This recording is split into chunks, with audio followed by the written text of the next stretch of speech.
Assalamualaikum students, my name is Mohammad Umair and I am here as a mathematics teacher. आज हम class 10 का chapter number 2 start करने जा रहे हैं जिसका नाम है क्वाड्रेटिक इक्वेशंस। हम आज के लेक्चर में क्वाड्रेटिक इक्वेशन का इंट्रोडक्शन देखेंगे और इसकी कुछ एप्लीकेशंस के मतलब स्टडी करेंगे कि ये इक्वेशंस जो हम पढ़ रहे हैं ये कहाँ पे इस्तेमाल होते हैं, इनका रियल लाइफ एप्लीकेशन क्या है। स्टार्ट करते हैं। मेरे पास सबसे पहले क्वाड्रेटिक इक्वेशन जो सी होती हैं, ये ऐसी इक्वेशंस होती हैं जो कि लिखी जाती हैं ax² + bx + c की फॉर्म में। क्वाड्रेटिक इक्वेशंस एक्चुअल में सेकंड डिग्री इक्वेशंस होती हैं। अगर इनको इन वन वेरिएबल देखें तो ऐसी इक्वेशंस जिनकी डिग्री नॉट ग्रेटर देन 2 हो, 2 से बड़ी ना हो, वो क्वाड्रेटिक इक्वेशंस कहलाती हैं। For example ax² + bx + c = 0 is standard equation. नाम इसके 3 है, स्टैंडर्ड इक्वेशन या क्वाड्रेटिक इक्वेशन या second degree equation. Second degree यानी जिसकी डिग्री 2 हो। देखें x की पावर कितनी है, 2 है, 2 है, इसका मतलब ये सेकंड डिग्री इक्वेशन कराती है। और ये डिसेंडिंग ऑर्डर में देखें पावर 2 then 1 then 0, जिसका मतलब है ये क्वाड्रेटिक इक्वेशन है, उसकी डिग्री 2 से ज्यादा नहीं होती। So the equation which have degree of 2 not greater than 2 are known as quadratic equations. अब इसके बाद इसमें मेरे पास फॉर एग्जाम्पल 2 टाइप्स निकलती हैं। पहला, अगर मैं यहाँ पे किसी तरीके से कह दूं कि b की वैल्यू 0 हो जाए, b क्या हो जाए 0। फॉर एग्जाम्पल मैं रेफरेंस देता हूँ कि अगर b 0 होता तो फिर मेरे पास फिर यहाँ पे बचना क्या था, मेरे पास बचेगा ax² + b तो 0 हो गया, तो b × x 0 ही रहेगा, तो c = 0। ax² + c बचेगा विच इज इक्वल 0। ऐसी इक्वेशन जिसमें पावर 2 हो देन x की वैल्यू मौजूद ना हो, यानी x की पावर 1 मौजूद ना हो, डायरेक्ट कांस्टेंट आ जाए, तो ऐसी इक्वेशन को कहते हैं प्योर फॉर्म। ऐसी इक्वेशन क्या कहलाती है, प्योर फॉर्म। प्योर फॉर्म क्यों कहलाती है, क्योंकि इसमें मेरे पास जो ग्राफ बनता है वो पॉजिटिव एंड नेगेटिव साइड पे सेम बनता है। अगर +2 है तो -2 में बन रहा होगा, और अगर +1 है तो -1 की साइड में भी बन रहा होगा। इस वजह से ये प्योर फॉर्म कहलाती है। इसके बाद थर्ड कैटेगरी कि अगर आपके पास इस स्टैंडर्ड इक्वेशन में ही अगर मेरे पास a 0 हो जाता, a = 0, फिर ये इक्वेशन क्या बन जाती, फिर ये हो जाना था 0 × x के 0 ही होना था। देन bx + c = 0, तो इसका मतलब बचेगा bx + c = 0। अब ये जो इक्वेशन बने जिसमें सिर्फ x है, तो हमने 9th क्लास में पढ़ी थी कि equations having degree only 1 is known as linear equations. ये वाली इक्वेशंस क्या कहलाएंगी, लीनियर इक्वेशन कहलाएंगी। ये मेरे पास 3 तरह की इक्वेशंस हैं। पहली होगी क्वाड्रेटिक इक्वेशन, दूसरी होगी प्योर फॉर्म, और तीसरी हो गई लीनियर इक्वेशंस। अब क्वाड्रेटिक इक्वेशंस को सोल्व करने के तरीके कितने हैं, इसको सोल्व करने के 3 तरीके हैं। सबसे पहला method to solve quadratic equation, सबसे पहला मेथड है बाय फैक्टराइजेशन। फैक्टर्स बनाए जाएं, ये हम इसी एक्सरसाइज के एक सेकंड क्वेश्चन में देखेंगे। दूसरा मेथड कंप्लीटिंग स्क्वायर, के स्क्वायर को किसी तरीके से मुकम्मल किया जाए। ये हमने पढ़े हुए फार्मूला अलजेब्रा के a + b whole square is equal a² + 2ab + b², उन्हीं फार्मूलाज की मदद से हम इन इक्वेशंस को सोल्व करेंगे। और तीसरा मेथड है हमारे पास बाय क्वाड्रेटिक फार्मूला। ये जो क्वाड्रेटिक फार्मूला है ये हमें रियल के साथ साथ कॉम्प्लेक्स नंबर्स में भी आंसर देता है। अगर मेरे पास फैक्टराइजेशन और कंप्लीटिंग स्क्वायर से आंसर ना आ रहा हो, हम क्वाड्रेटिक फार्मूला के इस्तेमाल से फौरन आंसर निकाल सकते हैं।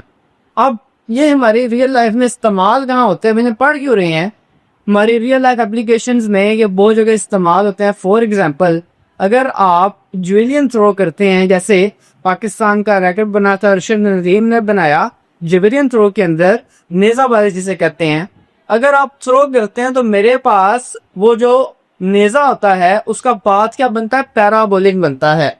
जब आप उसको थ्रो करते हैं कुछ इस पॉइंट से, वो इस तरह के पाथ बनते हैं, इस तरह की ट्रेजेक्टरी बनती है उसकी। ये पाथ जो बन रहा है इसकी एक्चुअल में हाइट अगर आप फाइंड करना चाहते हैं कि पीक पॉइंट पर उसकी हाइट क्या थी, तो वो हाइट फाइंड करने में भी क्वाड्रेटिक इक्वेशन का इस्तेमाल होता है। क्यों होता है? ये जो मेरे पास स्टैंडर्ड इक्वेशंस होते हैं ये एक्चुअल में पैराबोलिक ट्रेजेक्टरी बनाती हैं। इसका जो कोफिशिएंट होता है वो डिसाइड करता है कि मेरे पास जो ट्रेजेक्टरी है वो अपवर्ड बनेगी या डाउनवर्ड बनेगी। सो ये पैराबोलिक या कर्व कह सकते हैं, एक पॉइंट से दूसरे पॉइंट तक जा रहा है तो उसका टाइम फाइंड आउट करने के लिए इस्तेमाल किया जाता है। इसके अलावा इंजीनियरिंग की फील्ड में आपने नोट किया होगा कि जो डिश एंटीनाज होते हैं वो ज्यादातर कर्व्ड सरफेस बनाए जाते हैं। कर्व्ड सरफेस क्यों बनाए जाते हैं? ताकि वो ज्यादा रिफ्लेक्शन कर सकें, रिफ्लेक्टिंग पाथ हो, इसलिए ताकि उस सिग्नल्स को आसानी से कैच कर सके। इसके अलावा अगर आप नोट करेंगे तो बिजनेस एंड इकोनॉमिक्स के अंदर भी क्वाड्रेटिक इक्वेशन का इस्तेमाल होता है। वहां पे कैसे? फॉर एग्जांपल अगर आप कहते हैं कि मेरे पास एक प्रोडक्ट है, उस प्रोडक्ट की अगर हम प्राइस को ज्यादा कर दें तो डेफिनेट बात है कि मार्केट में उसकी डिमांड हो जाएगी कम। डिमांड कम क्यों हुई? क्योंकि मेरे पास उसकी प्राइस इंक्रीज कर गई। सो ये जो वेरिएशन है या प्रॉफिट को कैसे ज्यादा करना है, कैसे कम करना है, तो ये सारे के सारे मार्जिन फाइंड आउट करने के लिए भी क्वाड्रेटिक इक्वेशंस का ही इस्तेमाल किया जाता है। सो होप सो आपको ये पता चल गया होगा कि क्वाड्रेटिक इक्वेशन को हम क्यों स्टडी करते हैं। ये रियल लाइफ में काफी जगह पर इस्तेमाल हो रहा है। ओके, सो अब हम इसका एक क्वेश्चन करते हैं, क्वेश्चन नंबर 1, जिसमें वो कह रहा है कि write into the standard form. So अभी हमने पढ़ा है कि स्टैंडर्ड फॉर्म क्या होती है, जो कि लिखी जाए ax plus dx plus c descending order में, और डिग्री हाईएस्ट कितनी होती है? 2। सो मेरे पास यहाँ पे जो इक्वेशन है उसकी डिग्री भी हाईएस्ट 2 ही है, लेकिन वो बस अरेंज नहीं है, जिसको अरेंज करते हैं। सो क्वेश्चन स्टार्ट करते हैं। 3x minus 1 is equal to x square है। सो आप लिख लें by rearranging in descending order. So मेरे पास आ रहेगा, यहाँ पे मैं थोड़ा सा रेफरेंस दे देता हूँ, रीअरेंजिंग। सो मेरे पास आ रहेगा 0 is equal to x square. कोशिश करनी है कि जिस साइड पे पावर ग्रेटर हो उस साइड पे तमाम की तमाम कांस्टेंट या कोफिशिएंट्स को लेके जाना है। एक्स स्क्वायर 3x उधर आके माइनस 3x, माइनस 1 उधर आके प्लस 1। सो क्वाड्रेटिक इक्वेशन की फॉर्म आ चुकी है, लेकिन उसमें राइट हैंड साइड पे 0 था तो इसको भी ऐसे लिख सकते हैं कि 2x square minus 3x plus 1 equal है 0 गेस। ये मेरे पास आ गई रिक्वायर्ड क्वाड्रेटिक इक्वेशन, जिसको लास्ट पे लिख देंगे। सो ये मेरे पास रिक्वायर्ड क्वाड्रेटिक फॉर्म है और से क्वेश्चन क्लियर होगा। अब क्वेश्चन नंबर 1 का सेकंड पार्ट देखते हैं। सेकंड पार्ट में देखें, मेरे पास जो इक्वेशन है वो प्रोडक्ट के फॉर्म में है, तो इसका मतलब है कि मैंने अगर स्टैंडर्ड फॉर्म बनाना है तो मुझे अंदर मल्टीप्लाई करवाना पड़ेगा। सो मल्टीप्लिकेशन स्टार्ट करते हैं। मैं पहले इक्वेशन लिख रहा हूँ 2x into x plus 1 is equal 4 into 2x plus 3। सो अंदर मल्टीप्लाई करते हैं। 2x मल्टीप्लाई x 2x था square plus 2 1s are 2 and x is equal 4 2s are 8 and x plus 4 3s are 12। Hope so आपको यहाँ तक clear होगा। अब मैंने भी बताया कि जिस साइड पे कोफिशिएंट मैक्सिमम, जिस साइड पे x की पावर मैक्सिमम होगी उसी तरह सबको लेके आए। सो x के की पावर इस साइड पे मैक्सिमम, तो वो सारी चीजें इस साइड पे आ जाएंगे। तो 2x स्क्वायर प्लस 2x, ये इधर आके माइनस 8x और प्लस 12 इधर आके माइनस 12 हो चुका। अब याद रखना है एक्स स्क्वायर वाली टर्म एक्स स्क्वायर में ऐड या सब्ट्रैक्ट एक्स वाली एक्स में, और कांस्टेंट में ही ऐड या सब्ट्रैक्ट होती है। सो 2x स्क्वायर का कोई और यहाँ पे कोफिशिएंट मौजूद नहीं है, 2x square as it is. 2x minus 8x दोनों x नहीं है, सो मेरे पास ये हो रहेंगी माइनस, तो रिमेनिंग रहा 6x minus 12 as it is. So आप नोट करेंगे कि यहाँ पे मेरे पास ये भी क्या बन चुकी है, क्वाड्रेटिक इक्वेशन ही बन चुकी है। सो मैं मजीद 2 को कॉमन निकाल के डिवाइड भी करा देता हूँ। मेरे पास आएगा 2 अगर कॉमन आया तो अंदर रहा x square minus 2 3s are 6 and 2 6 are 12 is equal 0। So 2 मेरे पास दो साइड पे जब डिवाइड होगा तो 0 के डिनोमिनेटर में चल देगा 2, तो मैं नेक्स्ट साइड में लिख रहा हूँ। मेरे पास रह देगा x square minus 3x minus 6 is equal 0 divided by 2। तो नीचे आके डिवाइड हो गया, तो 0 के डिनोमिनेटर में कोई भी चीज़ हो क्या हो जाता है, 0 ही होता है। सो ये मेरे पास आ चुका है आंसर, क्योंकि ये स्टैंडर्ड फॉर्म आ चुके हैं क्वाड्रेटिक इक्वेशन की। तो लास्ट देखेंगे required quadratic form. Okay, hope so students आपको इस सेकंड क्वेश्चन की भी समझ आ गई होगी। अब इसके थर्ड पार्ट की तरफ मूव करते हैं। ओके सो इसका थर्ड पार्ट है 2x square minus 4x is equal 4x plus 7। सो इसको भी सिंपल हमने स्टैंडर्ड फॉर्म में लिखना है। तो स्टैंडर्ड फॉर्म मैंने भी बताया कि x के पहले देन x देन कॉन्स्टेंट। तो इसको भी देखें, पावर सबसे हाईएस्ट मेरे पास लेफ्ट साइड पे है, तो राइट साइड सारी आ जाएगी लेफ्ट साइड पे। सो मैं इसको रीअरेंज करता हूँ तो मेरे पास आ जाएगा 2x square minus 4x is equal 4x plus 7 है question. So 2x square minus 4x and वो इधर आगे माइनस 4x हो जाएगा, प्लस 7 इधर आगे minus 7 equals 0। So minus 4x and minus 4x add होके कितने 4x हो रहेंगे 8x, ऐड होके हो गए 8x। So minus 7 is equal 0। मैंने नोट किया यहाँ से 2 कॉमन नहीं निकल सकता क्योंकि 7 ओड है। सो यही मेरे पास आ चुकी है स्टैंडर्ड क्वाड्रेटिक फॉर्म या इक्वेशन। सो लास्ट पे ऐड कर देते हैं। अब इसके पार्ट नंबर 4 की तरफ मूव करते हैं। ओके सो पार्ट नंबर 4 है 4 into 3x minus 2 is equal 9x square. So as it is start करते हैं, 4 को इधर मल्टीप्लाई कराएंगे। सो 4 3 जा 12x माइनस 4 2 जा 8 इज इक्वल 9x का स्क्वायर। अब किस साइड मूव करानी पड़ेगी तमाम टर्म राइट साइड पे, क्योंकि वहाँ पे x की पावर 2 है। सो मेरे पास हो जाएगा 0 इज इक्वल 9x स्क्वायर, ये टर्म उधर आके हो जाएगी माइनस 12x, माइनस 8 इधर आके प्लस 8।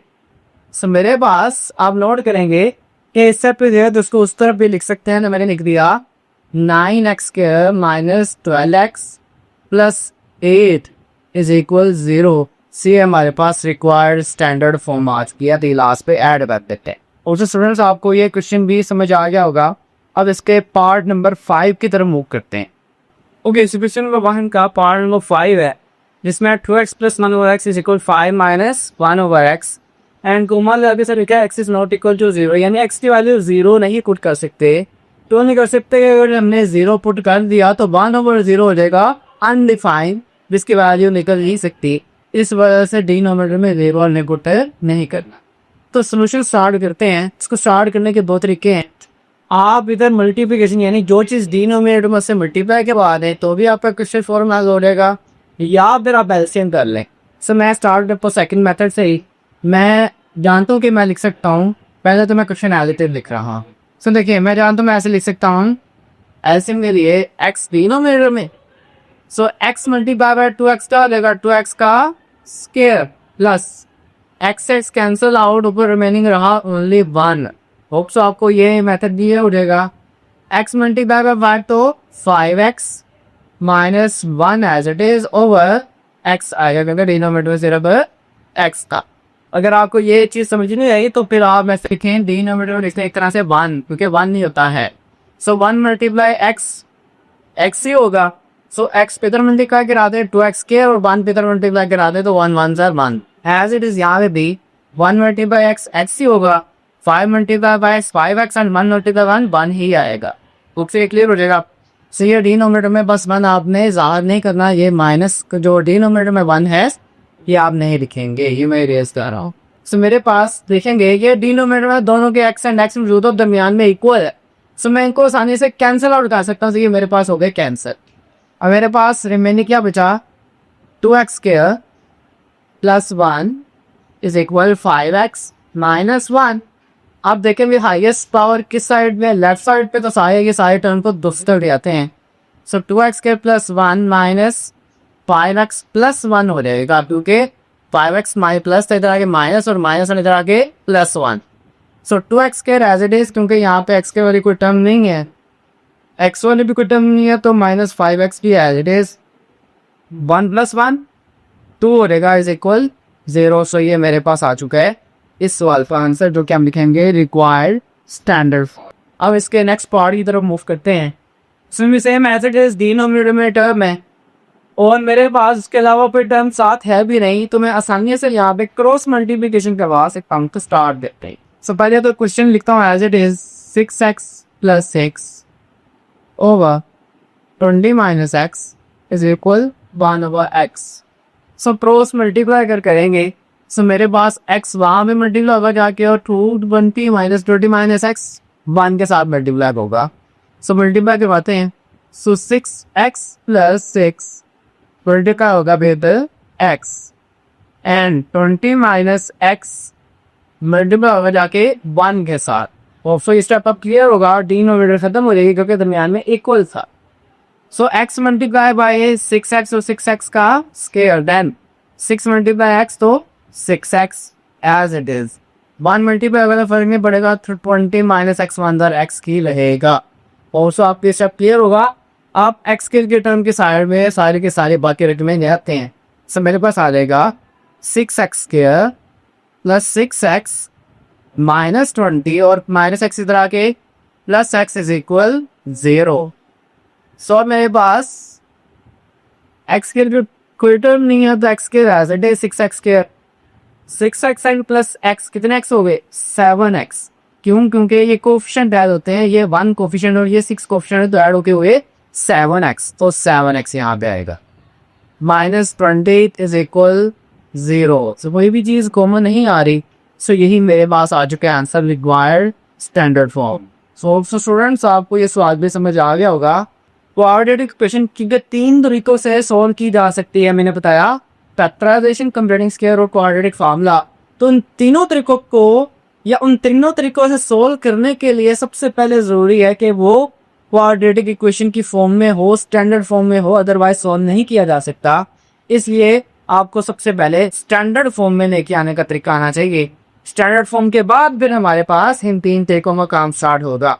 इंशाल्लाह नेक्स्ट लेक्चर में फैक्टराइजेशन स्टार्ट करेंगे। उम्मीद है आपसे फिर मुलाकात होगी। अपना बहुत सारा ख्याल रखें। अल्लाह हाफिज़।